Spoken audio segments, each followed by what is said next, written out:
जीवन की दिशाधारा और उसका सार्थक सुनियोजन। लेखक ब्रह्मवर्चस्व। चिंतन का स्तर एवं प्रवाह सही दिशा में चले। मोटर की ठीक प्रकार साज संभाल न रखी जाए तो मजबूत और कीमती होने पर भी कुछ ही दिन में उसका कचूमर निकल जाता है। अच्छे खासे शरीरों की भी दुर्गति इसी कारण होती देखी गई है। यही बात हर उपकरण, प्राणी, पदार्थ आदि पर लागू होती है। वे सभी अपने सदुपयोग और रखरखाव पर पूरा ध्यान रखे जाने की मांग करते हैं। उपेक्षा या अतिक्रमण के शिकार होने पर वे अपनी क्षमता गंवा बैठते हैं और अंततः कष्टदायक बनते हैं। मस्तिष्क मानवीय सत्ता का सबसे अधिक महत्वपूर्ण भाग है। समूचे शरीर पर उसी का शासन है। पेट, हृदय, गुर्दे आदि तो श्रमजीवी मात्र हैं। उनका सूत्र संचालन एवं नियमन तो मस्तिष्क द्वारा ही होता है। यह निर्वाह की बात हुई। उत्थान पतन में भी उसी के निर्धारणों को श्रेय दिया जाता है। राज्याधिकारी को मुकुट पहनाया जाता है। प्रतिष्ठा सिर की होती है। नियति ने जीवधारी को मस्तिष्क रूपी मुकुट प्रदान किया है। यह उसकी मर्जी है कि यथास्थान रखे या पैरों तले कुचले। पैरों तले कुचलने से तात्पर्य है उसकी क्षमता को अविकसित स्थिति में पड़े रहने देना अथवा दुष्प्रयोजनों में प्रयुक्त करना। भाग्य विधान ललाट पर लिखा होता है कि उक्ति से यही तात्पर्य निकलता है कि विचार क्षेत्र के ऊपर ही यह अवलंबित है कि व्यक्ति पिछड़ा, अभागा, उपेक्षित, तिरस्कृत होकर जिए, भर्त्सना और प्रताड़ना का पात्र बने अथवा अनुकरणीय, अभिवंदनीय, श्रेय, समुन्नत एवं गौरवान्वित, सुसंपन्न होकर जिए। इस महत्वपूर्ण अवयव को प्रदान करते समय सृष्टा ने उसकी भी जिम्मेदारी मनुष्य को सौंप दी है और अधिकार दिया है कि जो जब चाहे जिस तरह उपयोग करे। उसके पीछे एक अनुबंध भी है कि उसका भला बुरा प्रयोग करने पर तदनुरूप प्रतिफल वहन करने के लिए भी बाधित होना पड़ेगा। शरीर के साथ अनाचार करने वाले ही आमतौर से दुर्बल, रुग्ण रहते हैं, स्वयं कष्ट सहते और साथियों को त्रास देते हैं। ठीक यही बात मस्तिष्क पर भी लागू होती है। विचारणा की भी एक विद्या और मर्यादा है। पटरी पर चलने वाली रेल की तरह ही उसकी भी दिशाधारा होनी चाहिए। नदियां जब किनारों का अतिक्रमण करके उफनने लगती हैं तो बाढ़ के रूप में अपनी विकरालता का परिचय देती हैं। रेल भी पटरी छोड़कर बेहिसाब किधर को ही चल पड़े तो उससे होने वाले दुष्परिणाम की कल्पना कोई भी कर सकता है। विचारों की शक्ति असीम है। इस संसार पर अदृश्य शासन करने वाले दैत्य दानवों की पौराणिक मान्यता को यदि प्रत्यक्ष देखना हो तो एक शब्द में उस समूचे परिवार को विचार प्रवाह कह सकते हैं। यही क्षेत्र है जिसका स्तर मनुष्य के उत्थान पतन का आधारभूत कारण माना जाता है। आम आदमी का मस्तिष्क संवद वातावरण के अनुरूप ढलता पाया गया है, किंतु यह पत्थर की लकीर नहीं है। कोई चाहे तो उसका परिपूर्ण परिशोधन और उपयुक्त नव निर्धारण कर सकने में भी समर्थ हो सकता है। आदिवासी वन प्रदेशों में रहते हैं, पर उन पर कोई ऐसा प्रतिबंध नहीं है कि वे नगरों में प्रवेश नहीं कर सकते या वहां जाकर कोई काम धंधा नहीं कर सकते। गाड़ियां, लुहार जहां तहां भटकते और लोहा पीटकर गुजारा करने के अभ्यस्त हैं। पीढ़ियों से इसी तरह रहते हैं, फिर भी उनका स्वेच्छा निर्धारण ही कहा जाएगा। वे चाहें तो अन्य नागरिकों की तरह अपने निवास निर्वाह में बिना किसी कठिनाई के स्थायित्व भी ला सकते हैं। विचारणा के संबंध में भी यही बात है। यूं वह बनती और पकती तो वातावरण के चाक और आवे में ही है, फिर भी मनुष्य मिट्टी नहीं है। वह घोंसले के पक्षी की तरह किसी भी दिशा में कभी भी उड़ सकता है और दायरे क्षेत्र में असाधारण परिवर्तन कर सकने के लिए स्वतंत्र है। हमें अपना वर्तमान सुधारने की जब उमंग उठे तो सर्वप्रथम इन मनः क्षेत्र का ही निरीक्षण परीक्षण करना चाहिए और उसकी दिशा धारा में स्तर एवं अभ्यास में तदनुरूप परिवर्तन करना चाहिए। जंक्शन पर गाड़ियां एक लाइन में खड़ी होती हैं। इनमें से किसे किस दिशा में दौड़ना है, कहाँ पहुँचाना है, इसका निर्धारण पॉइंटमैन लीवर गिराकर करता है। वह दो पटरियों को इस प्रकार मिला देता है कि गाड़ी की दिशा बन सके। एक ही लाइन में खड़ी दो गाड़ियां साथ साथ छूटती हैं, पर उनकी दिशा अलग होने के कारण एक मुंबई पहुंचती है तो दूसरी कलकत्ता। दोनों के बीच भारी दूरी है, यह क्यों कर बन गई? इसका उत्तर लीवर गिराकर पटरियां जोड़ने वाला पॉइंटमैन हर किसी को आसानी से समझा सकता है कि एक समय के उस छोटे से निर्धारण ने कैसा कमाल कर दिया। यह उदाहरण विचारणा को दिशाधारा मिलने के संबंध में पूरी तरह लागू होता है। मनुष्य जिस स्तर की विचारणा अपनाना चाहे उसे वैसे चयन की परिपूर्ण स्वतंत्रता है। तर्क और तथ्य तदनुरूप ढेरों के ढेरों इकट्ठे किए जा सकते हैं।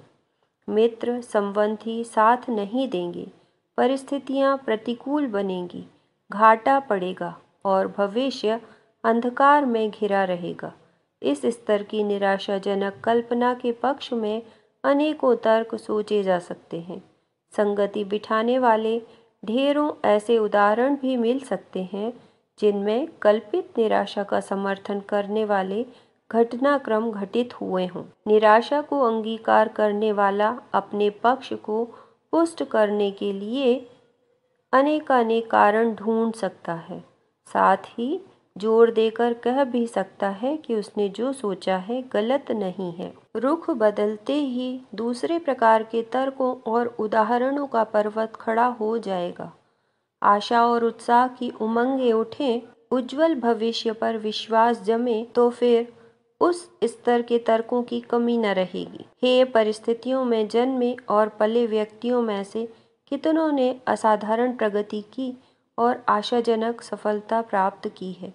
इसके उदाहरणों से न केवल इतिहास के पृष्ठ भरे पड़े हैं, वरन वैसे उदाहरणों से अपना समय एवं संपर्क क्षेत्र भी सूना नहीं मिलेगा।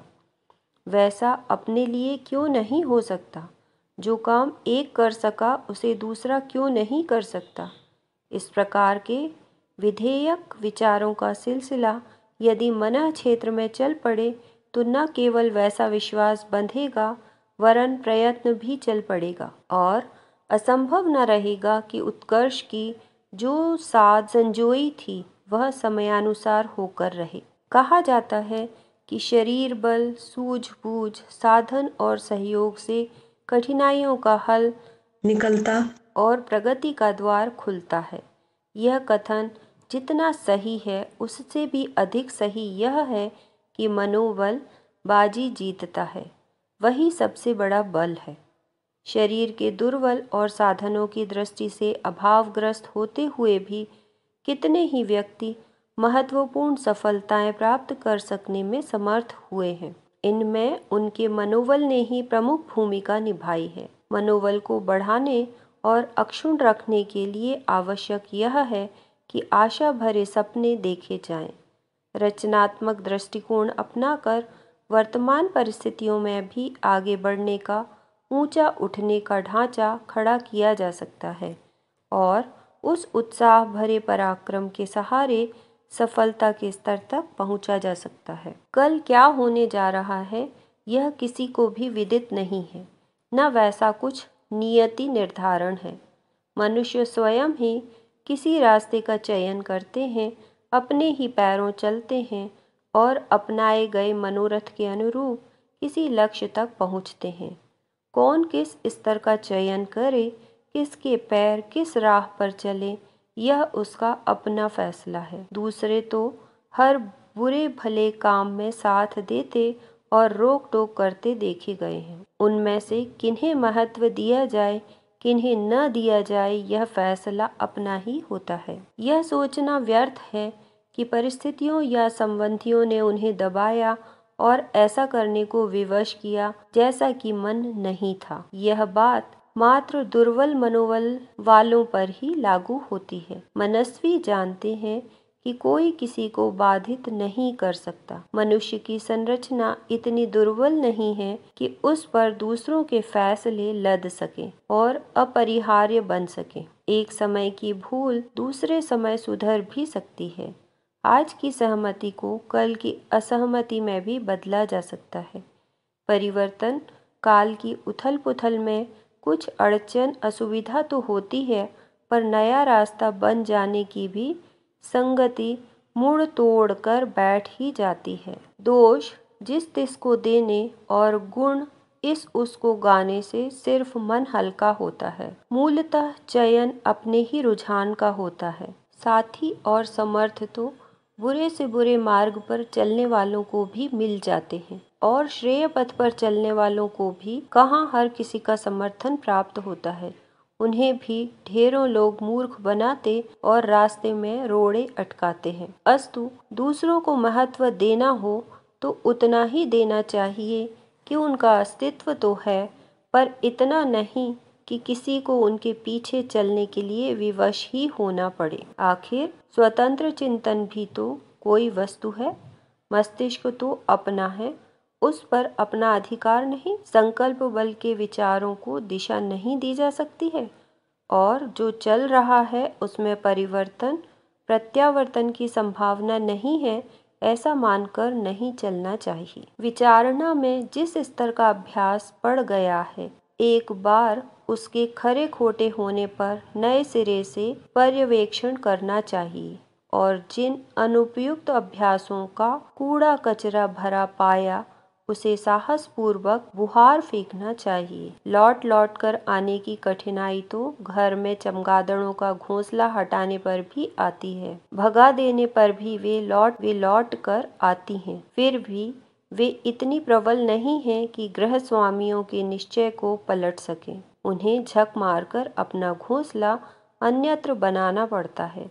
कुविचारों की जड़ तभी तक जमी रहती है जब उन्हें उजाड़ने का कोई अंतिम निर्णय नहीं होता। असमंजस का लाभ सदा विपक्षी को मिलता है। संशोधन के निश्चय और परिवर्तन के संकल्प में ही दुर्बलता हो, किसी अंतिम निर्णय पर पहुंचना न बन पड़ रहा हो, तो बात दूसरी है। कुविचारों में निषेधात्मक विचारों का एक बहुत बड़ा परिवार है। इनमें से कुछ ऐसे हैं जो व्यक्तित्व को दबोचे रहते हैं और दलदल में से उबरने ही नहीं देते। कुछ ऐसे हैं जो व्यवहार को विकृत उद्दत बनाकर साथियों से पटरी नहीं बैठने देते। कुछ ऐसे हैं जो दिशाधारा को प्रभावित करते हैं और कटीली झाड़ियों में भटकाते हैं। इन सभी की अपनी अपनी मंडली और बिरादरी है। वे एक के साथ एक जुड़े रहते हैं। रेलगाड़ी से जुड़े डिब्बों की तरह, जंजीर की कड़ियों की तरह, चींटी दीमकों और टिड्डियों की तरह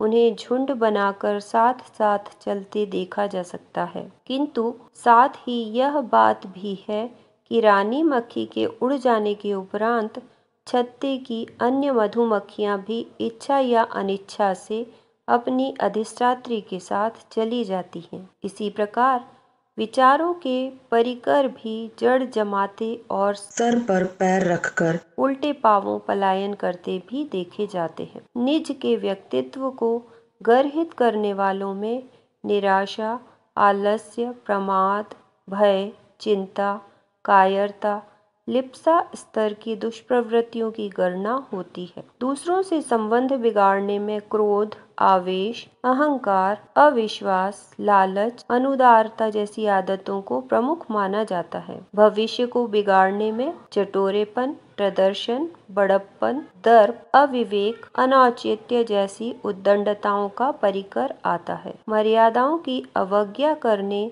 और अनाचार पर उतारू होने वाले लोग प्रायः वे होते हैं जिन पर विलास, लालच, संग्रह, अहंता के उद्दत प्रदर्शन का भूत सवार है। अनास्था या नास्तिकता इसी मनः स्थिति को कहते हैं। ईश्वर, सद्भावना, सद्विचारणा एवं सत्प्रवृत्ति के समुच्चय को कहते हैं। उसी के सम्मिलित स्वरूप की एक ऐसे व्यक्ति विशेष रूप में अवधारणा की गई है कि जो न्यायनिष्ठ है और अपनी वरिष्ठता का उपयोग अनुशासन बनाए रखने के लिए करता है। न उसका कोई प्रिय और न अप्रिय, न किसी से लगाव, न पक्षपात, न विद्वेष। कर्म और उसका प्रतिफल ही ईश्वरीय नियति है। मानवोचित गौरव गरिमा का निर्वाह ही उसकी वास्तविक अर्चना है। इससे विमुख व्यक्तियों को नास्तिक कहा जा सकता है। शास्त्रों में जिन नास्तिकों की भर्त्सना की गई है वे उस समुदाय में नहीं आते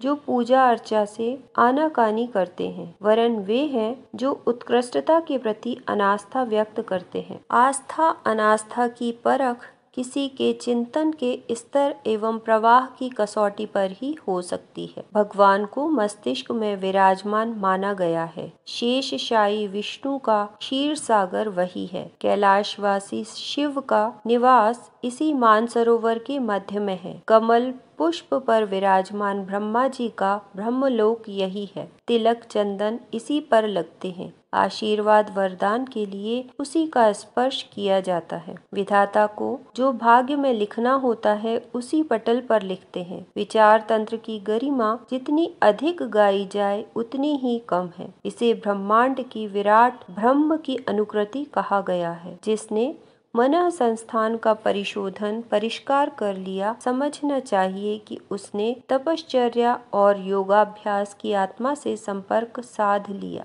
वह सिद्ध पुरुष बनेगा, स्वर्ग में रहेगा और जीवन मुक्तों की श्रेणी में सम्मिलित होकर हर दृष्टि से कृतकृत्य बनेगा। स्मरण रहे, शरीर के समस्त अंग अवयवों का जितना महत्व है, उसके संयुक्त स्वरूप की तुलना में अकेले मस्तिष्क की महत्ता कहीं अधिक है। मस्तिष्क को सही और स्वस्थ रखने का तात्पर्य है उसकी विचार प्रक्रिया को सही दिशा प्रदान करना। पागलों और अविकसित मस्तिष्क वालों की जिंदगी निरर्थक होती है और वे ज्यों त्यों करके दिन काटते हैं। उल्टी विचारणा अपनाने वाले भ्रांतियों और विकृतियों में ग्रसित होकर अनुपयुक्त सोचते रहने वाले उससे भी अधिक घाटे में रहते हैं। अनजान की तुलना में वे अधिक दुख पाते और दुख देते हैं जो उल्टा सोचते और उल्टे रास्ते चलते हैं।